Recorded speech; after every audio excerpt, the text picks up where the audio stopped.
vulgaire. Le sujet du jour m'a été soufflé par mes parents qui étaient récemment en goguette à Paris et qui ont donc réservé une petite visite guidée de l'Opéra Garnier. Ils en sont sortis enchantés et ma mère, un peu déçue, m'a quand même dit « Oh, on n'a pas pu aller dans les loges ni dans la salle parce qu'il y avait une générale, mais on a eu un autre ticket pour revenir un autre jour. » Bon, alors elle se la pétait un peu en disant « Ouais, il y avait une générale », comme si c'était un mot que j'allais pas comprendre. C'est vrai, hein, c'est pas comme si c'était mon métier. Mais sinon, elle avait tellement d'étoiles dans les yeux que je me suis dit qu'il était absolument nécessaire que je m'intéresse à ce sujet.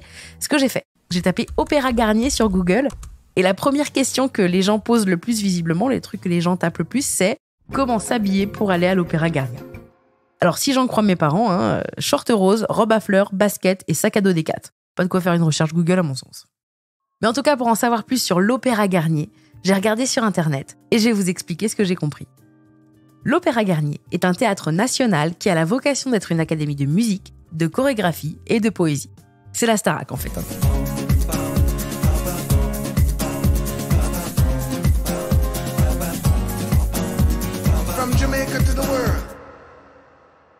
Et si ça s'appelle l'Opéra Garnier, c'est pas parce que c'est un partenariat avec une marque comme l'Accor Hotel Arena ou le stade Pierre-Mauroy qui est récemment devenu la Décathlon Arena. Non, Et là c'est pas Garnier qui s'est dit « Non au Point Noir, mais oui au petit rat de l'Opéra ». Pas du tout. En fait, Garnier, c'était l'architecte qui a gagné l'appel d'offres. Enfin, le concours pour refaire l'opéra. Si vous vous rappelez du podcast sur la saga des Napolélé, et surtout que vous avez été au bout de ce podcast, vous avez pu apprendre que le numéro 3, donc le neveu de la version originale, eh bien, il a fait beaucoup pour moderniser Paris. Et il avait notamment demandé à Haussmann, le préfet, de raser la moitié de la ville pour faire des immeubles modernes, des égouts, des grandes avenues, bref. On en est fiers aujourd'hui comme si on avait un bar tabac. Alors un bar tabac, oui, mais un bar tabac haussmannien, la classe. À la suite d'une tentative d'assassinat de sa personne, il s'est dit « tant qu'à faire, on pourrait pas aussi faire un nouvel opéra ?» Et là, vous allez me dire « mais quel est le rapport ?» Aucun rapport, aucun rapport, aucun rapport. Le rapport, c'est que visiblement, quand on est un roi ou un empereur de France, quand il y a des attentats, construire des opéras, c'est leur truc. J'explique.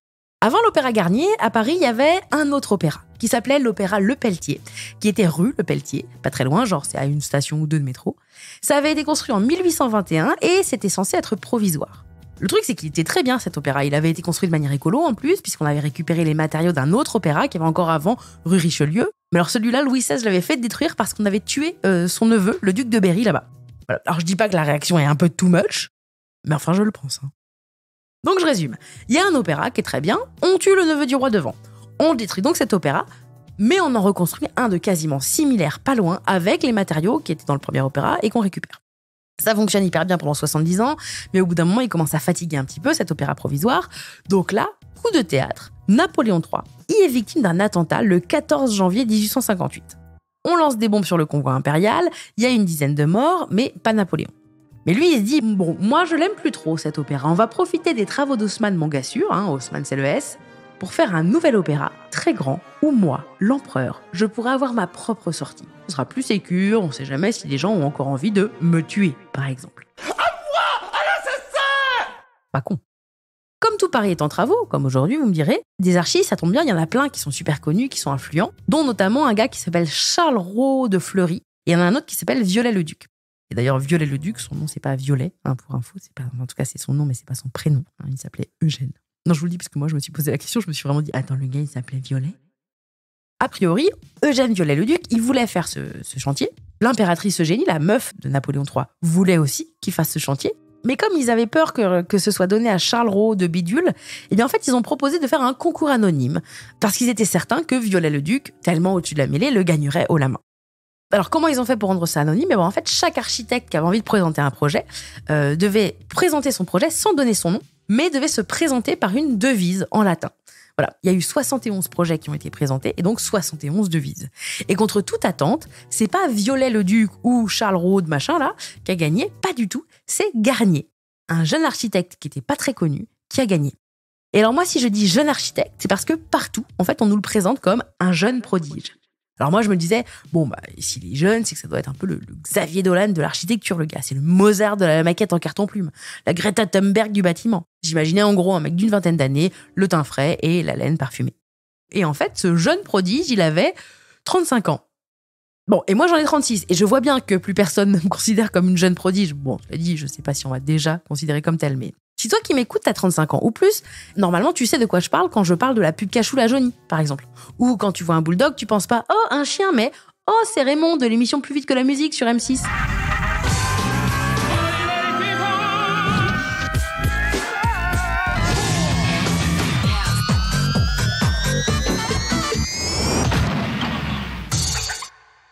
À 35 ans, je vous le dis, t'es plus un prodige, hein. T'es juste une vieille meuf qui a installé TikTok sur son téléphone et qui arrive pas à s'en servir. Bon, mais lui, visiblement, il a 35 ans, mais c'est un prodige. Et donc, la devise de notre petit prodige, c'est pas « j'ai 35 ans, j'arrive pas à me réveiller après 8 heures, c'est chiant », en latin « 35 finitum la grace matum », mais plutôt « j'aspire à beaucoup, j'attends peu ». Qui montrait quand même que le gars n'avait pas vraiment la positive attitude. Hein. J'aspire à beaucoup, j'attends peu, on dirait nous face au gouvernement. On aspire à beaucoup et on sait qu'on aura peu. Et on a peu. Bon, en tout cas, il passe toutes les étapes du concours et il gagne. Alors même que notre prodige, c'est quand même un archi qui n'a pas fait grand-chose pour le moment. Selon Wikipédia, il a été archi d'une tombe, et d'un petit immeuble. Voilà. Bah alors c'est plus que moi, vous me direz, mais c'est pas non plus une expérience de dingue pour se lancer dans un opéra qui fait grosso modo 200 mètres. Mais bon, il gagne. Et là, il fait deux choses. D'abord, il crée son agence, genre il ouvre des locaux, il met une machine à café, des tables, des chaises, il abonne sa société à Ouest France. Oui, en gros, moi, c'est tout ce que j'imagine qu'on fait quand on a un vrai travail, pas comme moi. Hein. Moi, j'ai un travail dans lequel je suis en pige toute la journée et le soir, je me maquille, je mets des paillettes. Enfin, vraiment, c'est pour un très court laps de temps. Et deux, il rappelle ses anciens potes d'école, qui sont tous des artistes de ouf, pour l'aider à faire son opéra. Après, il fait ça bien, hein. C'est pas genre « Ouais, c'est à 5 minutes, tu veux bien m'aider à faire des colonnades en marbre ? Ouais, j'ai des bières, et puis à midi, on se fera un casse-croûte au pâté. » Non, là, c'est rémunéré, il y a des tickets resto, enfin voilà, c'est pro, quoi. Garnier, il a fait des études, que je vais vous raconter dans une seconde, mais d'abord, fun fact, sachez que son père, il avait une entreprise en location de voitures hippomobiles. Hippo comme hippique, pas comme hippopotame. En gros, il était loueur de calèche, quoi, avec des chevaux, quoi. Mais j'avoue que le mot hippomobile, j'adore, je le connaissais pas, je trouve ça trop bien. Et si vous avez eu l'image des hippos qu'il y avait dans les Kinder, sachez que vous êtes de ma génération. Enfin, pardon, que vous êtes un ou une jeune prodige de ma génération. Papa, tu nous offres une gourmandise, s'il te plaît. Tenez les enfants, achetez ce que vous voulez. Mais voyons, Michel, j'ai toujours Kinder Chocolat à la maison. Le chocolat qui a plus de lait. Oui, dans 100 grammes de Kinder Chocolat, il y a l'équivalent d'un grand verre de lait. J'ai l'impression que ça va mieux, hein ? Ah oui, papa. Merci, bravo, papa. Les enfants aiment Kinder Chocolat, et moi aussi. Kinder Chocolat, le plus de lait. Bon, donc Garnier, il fait des études. Une école de dessin, qui est aujourd'hui les Arts Déco. Il fait les Beaux-Arts, il apprend l'architecture, il part étudier à Rome, et il gagne même le Grand Prix d'architecture, pour lequel, étonnant pour un Grand Prix, il fait pas du tout de Formule 1 hippomobile dedans.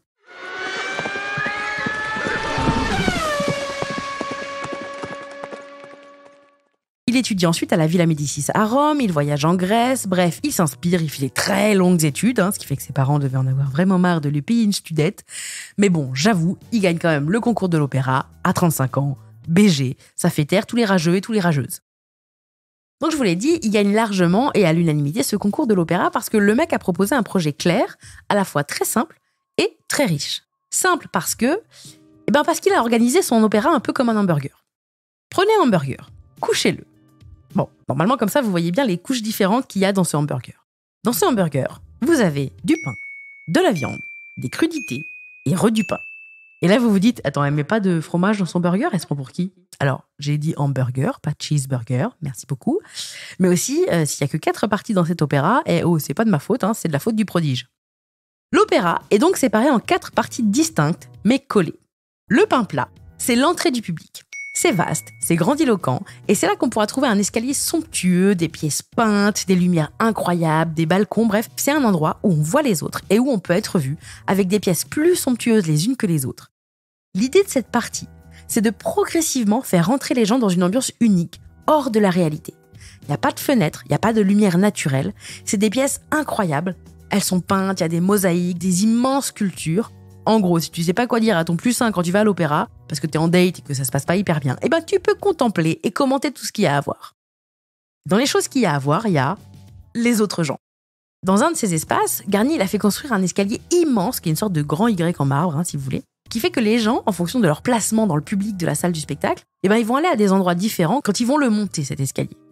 Mais cet escalier est dans une pièce tellement vaste et tellement haute que les étages au-dessus donnent sur cet escalier. Donc on peut regarder les gens arriver. Et même, il a fait des balcons spécialement pour ça. Donc dans cet endroit où tout Paris se presse, en gros, si tu veux lancer une rumeur ou annoncer que tu as pécho, eh bien il suffit de monter cet escalier et tout le monde le saura dans la demi-heure. Bon, mais revenons à notre opéra burger. Après le pain, il y a les crudités. Ça, c'est la partie de la salle du spectacle. C'est là où on s'assoit pour regarder le show. C'est le public, en fait. En haut, il y a un lustre de 7 tonnes et au plafond, une œuvre de Chagall qui a été peinte. Bon, elle a été peinte en 63 parce qu'elle a remplacé l'œuvre originale qui était plus classique. Chagall, quand il a refait ce plafond, en fait, il a décidé de représenter Beethoven, Verdi, Bizet et un mec qui s'appelle Gluck, que je connaissais pas du tout, mais qui visiblement était un compositeur de musique, quoi. Et autour de ces 4 compositeurs, eh bien, il y a des monuments de Paris et le plafond, il est divisé en 5 zones de couleurs différentes. C'est vraiment, vraiment très, très beau, quoi. Mais donc, quand même, à la base, il y avait une autre œuvre beaucoup plus classique, quoi. Dans cette salle, il y a 1973 fauteuils, 9 étages de balcons et plein de loges. Genre plein. J'ai essayé de les compter, mais j'ai pas réussi. Et d'ailleurs, ces loges, au départ, elles étaient louées à l'année et on pouvait apporter ses propres meubles et tout. Genre, on pouvait faire ça à son goût. Alors, je vous rappelle que les loges dans les balcons au théâtre, leur but, c'est certes de bien voir le spectacle, mais c'est surtout de regarder les autres gens, de voir ce que font les autres, qui est avec qui, etc. Et donc, les gens qui ont des loges, certes, ils gèrent leurs trucs à faire, leurs affaires, etc. Mais en plus, ils observent un peu qui fait quoi. C'est-à-dire que encore, c'est cette idée que le spectacle, il est aussi dans la salle, quoi. Ensuite, dans notre opéra burger, il y a la viande. Et ça, la viande, c'est la scène qui est particulièrement grande, notamment parce que Garnier a voulu un truc spécial. C'est qu'on puisse faire apparaître et disparaître très vite les décors peints qui font 15 mètres de haut. Donc, au-dessous et au-dessus de la scène, il y a 15 mètres au moins pour que tout puisse apparaître et disparaître d'une seconde à l'autre. Tout ça, c'était manipulé à la main par des machineries qui ressemblent à celles des bateaux. Ce qui explique qu'à l'époque, il y avait beaucoup d'anciens marins qui bossaient à la technique. Le fond de scène donne sur ce qu'on appelle le foyer de la danse. Donc c'est là où les petits rats, les danseurs et les danseuses et les danseurs et danseuses étoiles s'entraînent. Et d'ailleurs, à une époque, à cet endroit-là, bien les messieurs, pendant les entr'actes, venaient regarder les danseuses et elles pouvaient un peu devenir leurs maîtresses, ils les entretenaient et parfois, qui devenaient leurs épouses. Mais c'était vraiment très très rare. Voilà. Bon, ça évidemment, ça se fait plus. Ça s'est arrêté il y a un moment, ça commence à faire un peu scandale cette histoire, mais voilà. Et enfin, sur la dernière partie de notre opéra, eh bien, il y a le pain, le chapeau du burger. Ça, c'est la partie administration du théâtre. Voilà, donc c'est des bureaux, quoi. Bon, j'espère que vous visualisez bien toutes les parties qu'il y a de cet opéra qui sont successives, donc c'est hyper simple. Et maintenant que vous imaginez bien cet opéra en forme de burger, eh bien, imaginez que collé à ce burger, de part et d'autre de la salle de spectacle, on colle des petits pots de sauce. D'un côté, on a un petit pot de maillot, et ça, c'est une entrée spéciale pour les abonnés. C'est ceux qui payent une loge à l'année et qui donc sont indispensables pour que l'opéra puisse fonctionner financièrement toute l'année, quoi. Donc c'est des gens qui sont très importants, c'est pour ça qu'on leur fait une entrée spéciale. Et de l'autre côté de ce burger, eh bien on va rajouter un pot de sauce 1954 du Burger King, qui est vraiment une très bonne sauce. Voilà, je vous le dis, moi je l'adore. C'est mon petit péché mignon. Eh bien, donc ce petit pot, eh bien c'est une entrée spéciale pour l'empereur, qui peut carrément entrer dans son pot de sauce avec son hippomobile en risquant de moins se faire tuer, quand même. Donc voilà, cet opéra burger, il est simple à comprendre dans sa composition. Mais aussi, je vous ai dit qu'il était simple, mais qu'il était quand même très riche. Et cette richesse, elle vient de l'imagination et de l'exigence de Garnier. Garnier, il faut savoir que c'était un gars très sympa, très loyal, fidèle en amitié, mais aussi assez dépressif, donc il luttait en permanence avec lui-même pour maintenir sa santé mentale au top. Et d'ailleurs, il faut savoir qu'il était aussi hypocondriaque, genre vraiment. Mais bon, tout ça c'est accessoire parce que ce qu'il faut retenir de lui, c'est que c'était quelqu'un qui avait une vision et qui avait beaucoup besoin de s'inspirer. Donc quand on lui a attribué le chantier de l'opéra, il a commencé à faire le tour de toutes les salles d'opéra d'Europe. Il a été partout, il a tout noté. Et selon Wikipédia, il a pris des notes, il a fait des relevés sur l'espacement des sièges, le nombre de rangées, il a fait beaucoup d'études sur l'acoustique sans parvenir à vraiment comprendre comment maîtriser scientifiquement le son. Parce que oui, le son, c'est important dans un opéra. Il faut que ce soit le plus porteur possible. En plus, à l'époque, c'était pas du tout sonorisé. Et donc lui, pour lui, il savait que c'était important. Mais comme il n'a pas réussi à trouver comment faire vraiment un bon son, il s'en est remis au hasard. Il s'est dit tu sais quoi, moi je croise les doigts pour que ça marche bien. Et bim, ça a fonctionné. Et donc aujourd'hui, on dit qu'il y a un son incroyable là-bas. Et c'est quand même ouf parce que vraiment, le gars, il s'est dit je vais faire un monument incroyable qui va rester dans Paris pendant des siècles. Mais bon, pour le son, on verra. Il a vraiment le cul bordé de nouilles, vraiment grosse chance.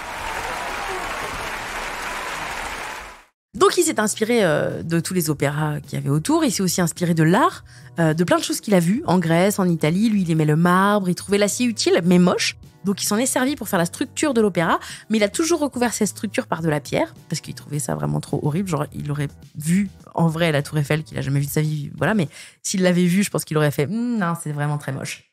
Il a su beaucoup diriger ses équipes pour innover en permanence et trouver des solutions aussi pour que ça coûte pas trop cher. Donc par exemple, on a peint des trucs et on a mis des bouts de feuilles d'or plutôt qu'on coule direct un truc énorme en or massif, vous voyez. Et c'est quelqu'un qui a énormément innové. Et en termes d'innovation, un de ses coups de génie, c'est ce qu'il a fait pour le bâtiment de la Seine. Ce bâtiment, c'est le plus léger du burger. Les autres, ils sont beaucoup plus lourds, parce que c'est beaucoup des trucs en marbre, il y a énormément de pièces, etc. Mais celui-là, il contient quasiment que du vide, puisqu'il n'y a que la Seine, en fait. Il y a la Seine, la structure, voilà. Mais c'est quand même beaucoup de vide. Le truc, c'est que quand ils ont commencé à creuser les fondations, ils sont tombés sur une nappe phréatique, de l'eau, quoi, dans le sol de Paris. Parce que je vous rappelle qu'à l'époque, Paris, c'était quand même pas mal marécageux. Donc, ils ont commencé, normal, à pomper l'eau, en espérant qu'à un moment, ils assèchent cette nappe. Donc, ils ont pompé l'eau. Ouais, ils ont pompé l'eau.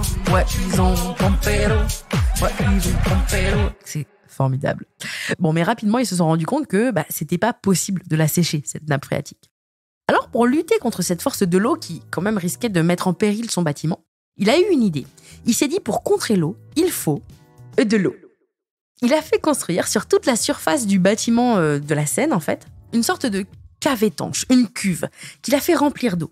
L'eau qu'il y a dans cette cuve, elle leste le bâtiment, qui du coup est plus lourd. Elle peut aussi servir de réserve d'eau si elle veut, mais surtout, elle vient contrer la force de l'eau qui est présente dans le sol. Et donc, elle préserve le bâtiment. Donc, ce qu'on ne sait pas, enfin, en tout cas, il y a peut-être des gens qui le savaient, mais moi, je ne le savais pas, mais il y a un lac artificiel, une sorte de piscine fermée et remplie d'eau au 5e sous-sol de l'Opéra de Paris. La cuve, elle contient 10 000 mètres cubes d'eau, et les seules personnes qui y vont, ce sont les policiers ou les pompiers qui s'entraînent à plonger parce que c'est dangereux comme endroit, c'est vraiment hyper dangereux. Et c'est vidé tous les 25 ans, pour info, c'est nettoyé et l'eau est renouvelée tous les 25 ans parce que il y a des algues qui se développent. Et il faut savoir qu'il y a aussi des poissons sous l'Opéra de Paris. C'est un truc de ouf. Les poissons, bon, ça, j'avoue, l'anecdote est un peu triste, mais en fait, selon un site qui s'appelle lescarnetsdigor.fr, eh bien, en fait, à la mort de chaque pompier de Paris, il y a un poisson qui est jeté dans le lac à sa mémoire. Voilà, c'est un peu triste, mais en vrai, c'est incroyable cet endroit. Tapez cuve Opéra Garnier sur Google et vous verrez, c'est vraiment un endroit qui est dingue, qui est hyper intriguant. Et d'ailleurs, dans Le Fantôme de l'Opéra de Gaston Leroux, que j'ai pas lu, mais dont j'ai vu la moitié de la comédie musicale à New York parce que je suis partie tellement c'était nul. Bref, le Fantôme de l'Opéra, il vivrait dans cette cuve d'eau. Bon, mais revenons à la construction. Garnier et Haussmann, ils pouvaient pas trop se voir. Déjà parce que le préfet, il avait filé a priori un terrain nul, en losange avec des proportions foireuses. Mais aussi, Garnier, il a été saoulé parce que dans les nouvelles constructions qui ont été faites autour de l'opéra, Haussmann, il a autorisé qu'on construise des immeubles 5 mètres plus haut que prévu. Et Garnier, il voulait que son bâtiment, il surplombe tout. Donc, in extremis, il a agrandi son bâtiment de 5 mètres aussi pour être bien sûr que son bâtiment serait le plus haut, quoi. Bon, par contre, après, il pouvait pas se saquer, mais Haussmann a quand même construit une avenue spécialement pour l'opéra, afin qu'on puisse le voir de très très très loin. C'est l'avenue qui est en face de l'entrée du public. Et il faut savoir qu'à cette époque-là, eh bien, l'opéra, c'était vraiment le nouveau quartier d'affaires. Aujourd'hui, c'est rempli de banques, de grands magasins, etc. Mais donc, c'est un quartier d'affaires. Ça a été hyper long de construire cet opéra. Il y a d'abord eu une inauguration de la façade seulement, vu que le reste n'était pas du tout fini. Ça, c'était en 1867. Il y avait une exposition universelle à Paris, et donc il fallait présenter quelque chose absolument. Il y avait Napoléon III qui était là, évidemment. Il y avait la princesse Eugénie, sa meuf. Et un peu stupéfaite de ce qu'elle voyait, elle a dit: qu'est-ce que cela? Ce n'est pas un style. Ce n'est ni du Louis XIV, ni du Louis XV, ni du Louis XVI. Et il y a Charles Garnier qui a répondu: c'est du Napoléon III, madame.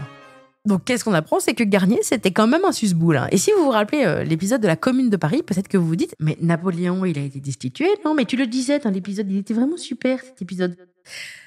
Visiblement, il n'y a pas que Garnier qui était susboule, il y a vous aussi.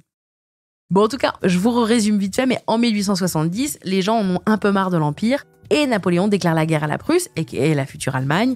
Il se rend, il est destitué. Et là, Garnier, bon, il sent que c'est chaud pour son cul et pour son opéra. On proclame une république, un gouvernement s'auto-désigne, ne lutte pas contre la Prusse, mais négocie et accepte de capituler. Le peuple n'est pas OK, donc il organise une insurrection, notamment dans la ville de Paris. C'est ce qu'on appelle la Commune de Paris. Ça va durer 2 mois, entre mars et mai 1871. Et pendant ce temps-là, eh bien, les travaux de l'opéra, ils vont être arrêtés. Et l'opéra va servir à plein de trucs, comme par exemple d'une écurie, ça va servir de pharmacie, ça va servir d'endroit de stockage de vivres. On va coller des affiches sur les palissades, mais en gros, tout est stoppé et Garnier, eh bien, il part carrément vivre ailleurs. Il se fait construire une petite bicoque à Bordighera, qui est une petite ville en Italie à la frontière française. Et il faut savoir que vraiment les gens, ils voulaient plus entendre parler de l'Empire et donc Garnier, qui était chargé de faire le monument qui ferait entrer Napo dans l'histoire, eh ben, il voulait plus en entendre parler non plus, du coup. Bon, Garnier, il était super triste. Il attendait, il espérait qu'un jour ses travaux reprennent. Et il s'est passé un truc, c'est que l'opéra provisoire de la rue de Lepelletier, qui était encore en activité tout le temps où Garnier construisait son opéra, eh bien cet opéra, il a brûlé. Et donc on a eu besoin d'un nouvel opéra. Donc on a rappelé Garnier. Et 13 ans après le début des travaux, eh ben on les a repris. Le 5 janvier 1875, on a inauguré enfin l'opéra Garnier. Ah oui, oui, oui, oui, oui, oui, oui. Et comme on a voulu marquer la différence avec Napoléon III, en disant bien aujourd'hui on a un gouvernement, on a une république, nous ne sommes plus l'Empire, eh bien le gouvernement n'a pas invité Garnier, qui a donc payé sa place pour venir. C'était une grande réussite. Tout le monde a félicité son talent. Juste quand même pour résumer, selon France Inter, il aura fallu 14 peintres, un grand nombre de mosaïstes et 73 sculpteurs pour créer la façade ainsi que les nombreuses sculptures mosaïques et fresques à l'intérieur de la prestigieuse salle d'opéra. Pour faire le grand escalier luxueux dont je vous ai parlé tout à l'heure, eh bien, il a fallu 30 types de marbres différents qui venaient de 8 pays différents aussi. Et tout ça est constitué uniquement de pièces uniques. Et tout ça, en tout, ça a coûté 20 millions de francs en or. Je suis pas capable de vous faire la conversion en euros, mais je pense que quand même c'est vraiment beaucoup. À son ouverture, le palais Garnier sera équipé d'un chauffage central et de gaz pour l'éclairage. Et plus tard, l'opéra sera le premier bâtiment de France à être électrifié. Aujourd'hui, c'est la maison de l'opéra, bien sûr, mais aussi c'est la maison de la danse. C'est une école de petits rats de l'opéra. C'est une troupe de danseurs, il y a des danseurs étoiles. C'est vraiment très très reconnu, c'est une des plus grandes troupes de théâtre du monde entier. Et aujourd'hui, on compte 500 000 visiteurs par an à l'opéra Garnier, entre les visites du lieu, les spectateurs. Et franchement, moi, j'ai vu plein d'images. Et bon, du coup, j'ai l'impression de connaître un petit peu parce que j'ai fait toutes ces recherches pour faire cet épisode. Mais j'ai été vraiment subjuguée. C'est vraiment incroyable, c'est vraiment hyper beau. Je vais absolument me caler une petite visite très vite parce que ça a l'air inoubliable, cette visite. En tout cas, voilà. Ça, c'était l'opéra Garnier, sans l'avoir vu, en vulgaire.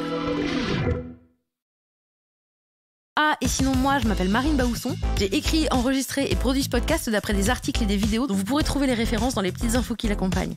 Il a été réalisé avec amour par le merveilleux Antoine Ollier. La musique est du fantastique Guillaume Béra du collectif Branx. Les illustrations et la création graphique sont de la fabuleuse Juliette Poney. Je les remercie tous les trois. Enfin, Vulgaire, c'est tous les lundis, alors abonnez-vous pour ne rater aucun épisode. N'hésitez pas d'ailleurs à commenter, à mettre des étoiles, à vous abonner à mon Instagram et à bien vous brosser les dents tous les jours, c'est hyper important. Gros bisous et merci.